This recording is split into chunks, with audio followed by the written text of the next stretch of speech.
పాపం అందరు కూడి రేవంత్ రెడ్డి సార్ నువ్వు ఒక్కరిని చేసిండ్రు. ప్రతిపక్షాలు పూటొక మాట అంటున్నా, పక్కా లెక్కలతోని పబ్లిక్ల పతార పల్సగా చేస్తున్నా ఒక్క కాంగ్రెస్ మంత్రి లీడర్ కూడా బాజాప్తా బయటికి వచ్చి సీఎంకు సపోర్ట్ ఇచ్చుకుంటూ మాట్లాడతలేరని చాలా మంది అనుకుంటారు కదా. అసొంటోళ్ళు అందరు అవాక్కయ్యే తీరు నేనున్నా అనుకుంటా బయలుదేరిండు ఎంపీ సారు. కాకుంటే కవర్ డ్రైవ్ చేసి కాపాడుతున్నా అనుకొని ఇంకింత ఇజ్జత్ తీసే కథం ఓపు చేసింది మొత్తానికి. ఇసుంటి సపోర్ట్ చేసి మాట్లాడే లీడర్ ఉండాలన్నా ఏ పార్టీలైనా కానీ. వారెవ్వా ఫేక్ కంపెనీల పేరుతోని కోట్ల భూమిని కొల్లగొడుతుండు రేవంత్ రెడ్డి తమ్ముడు అని సీఎంను, కాంగ్రెస్ సర్కార్ను, ప్రతిపక్షాలు, పబ్లిక్ ఒక్క తీరు అరుచుకుంటుంటే అధికారంలో ఉండి గాయంత సంపాదించుకుంటే ఎందుకు ఓరుస్తలేరు అనుకుంటా హస్తం పార్టీ ఎంపీ చామల కిరణ్ కుమార్ రెడ్డి ఏ తిరిగి ఎన్కేసుకొస్తుండో చూడురిగా. ఆయన కూడా వాళ్ళని చిన్న చిన్న కంపెనీలు పెట్టుకొని ఇక భూములు తీసుకొని చిన్న కంపెనీలలో పని చేసుకోనో లేకపోతే ఒక కంపెనీని ఎస్టాబ్లిష్ చేయాలని కొత్త కంపెనీ పెట్టుకొని కొంచెం తక్కువ పెట్టుబడితో ఒక భూమిని అప్లై చేసుకుంటే ఇంత రాద్ధాంతం చేస్తున్నారు మీరు.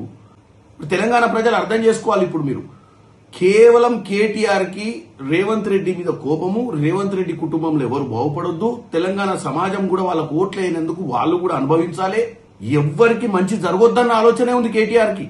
మీరేమో సెల్ఫ్ ఇష్యూ, మీరేమో దండుకోవాలి, దాచుకోవాలి, వేరే వాళ్ళు బతకడానికి కూడా వీలు కావద్దు.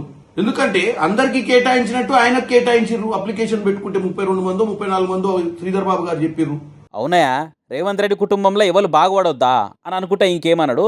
ఏదో తక్కువ పెట్టుబడితోని పర్మిషన్ తీసుకొని చిన్న చిన్న కంపెనీలు పెట్టుకుంటే పేద పంచాయత్ చేస్తుర్రు, అందరికి కేటాయించినట్టే అప్లికేషన్ పెట్టుకుంటే రేవంత్ రెడ్డి తమ్ముడు కొండలరెడ్డి కూడా భూమి ఇచ్చిర్రు అని అనుకొచ్చిండు కదా. సరే సార్, మరి మీరన్నట్టు చిన్న కంపెనీ అంటే ఒకరిద్దరన్నా అలా కొలువు చేసేటోళ్ళు ఉండాలనా? అసలు ఉద్యోగులే లేరని నిన్న కేటీఆర్ పక్క ఆధారాలతోని వెబ్సైట్ వివరాలు కూడా చెప్పుకుంటా కాగితాలు చూపించిన దానికి ఏమంటారు మరి? అది కూడా పోనీర్రి. ఒక కంపెనీకి ఫోన్ నెంబర్ అనేది అన్న ఒకటి ఏడుస్తుంది కదా. 1 2 3 4 5 6 7 8 అని వరుస పెట్టి నెంబర్లు రాస్తే అది ఫోన్ నెంబరే అనుకొని కరెక్ట్ కంపెనీ అనుకొని భూములు ఇవ్వాలి, అంతేనా ఎంపీ సారు అని అనుకుంటే కారు కర్తలే కాదు నెటి జనాలు కూడా నెత్తి మీద అచ్చింతలేస్తారు మంచిగానే. ప్రతిపక్షాలు అడిగిన ప్రశ్నలకు బయట పెట్టిన ఆధారాలకు కౌంటర్గా ఇగో ఇవి అసలు నిజాలు, ఇవి కంపెనీ వివరాలని కాయిదాలు చూపిస్తారనుకుంటే గాయం తెనికేసుకుంటే ఓరుస్తలేరా అని మాట్లాడుతురంటే ఈ మాటలని జనాలు ఇంటనే ఉన్నారు, అంతా చూస్తూనే ఉన్నారు అనుకుంటా పోస్టులు వేస్తారు ఇంకొందరు. ఇక ఇంకో దిక్కు ఆర్ఎస్ ప్రవీణ్ కుమార్ సార్ ఎక్స్లు అరుచుకున్నాడు ఇట్లా, ఓ అమాయక తెలంగాణ నిరుద్యోగ మిత్రులారా, ఎందుకు కొలువుల కోసం అంత తనలాడుతున్నారు? మీరు రాత్రికి రాత్రి అపర కోటీశ్వర్లయ్యే మంత్రం ఒకటి ఉన్నది, ఏ ఆఫీస్కు పోయినా మా అన్న పేరు రేవంత్ రెడ్డి అని చెప్పురి.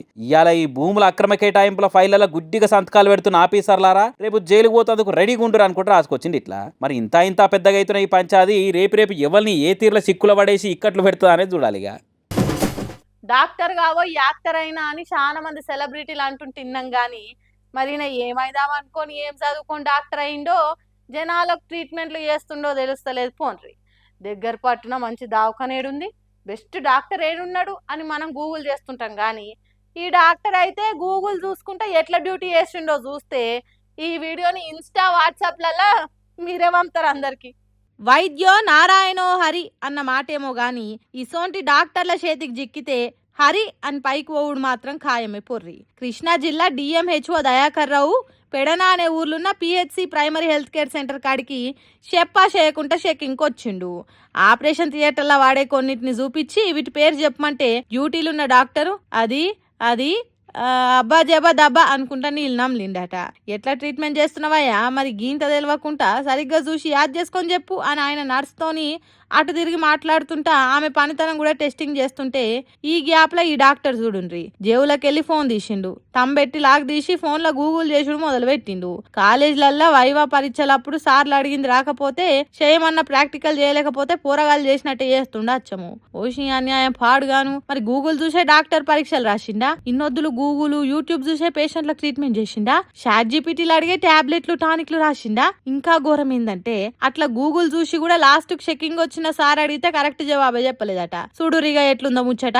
ఈ టాలెంట్ తోని మరి ఎన్నేళ్ల సంది డాక్టర్ కొలువు చేస్తుండో, ఎంతమందికి ట్రీట్మెంట్ చేసిండో, ఎట్లా అని మందులు రాసి ఏం సూదులు ఇచ్చిండో ఆయనకే తెలవాలి. కానీ ఇవాళ కూడా ఆఫీసర్లు చెకింగ్ వచ్చి ఆన్నే నిలబడి అరుచుకొని టాలెంట్ బయట పెట్టిరు కాబట్టి సరిపోయింది. కానీ లేకుంటే అసలు ముచ్చట బయటికి రానియకుండా ఎన్నేళ్లు మేనేజ్ చేసినో డాక్టర్ సాబ్ అనుకుంటా కామెంట్లు వేస్తారు ఈ వీడియో చూసిన జనాలు. మరి ఇప్పటికన్నా ఈ టాలెంట్ తోని ట్రీట్మెంట్ చేసిన డాక్టర్ కు పెద్ద సార్లు ఎసంటి ట్రీట్మెంట్ ఇస్తారో చూడాలిగా.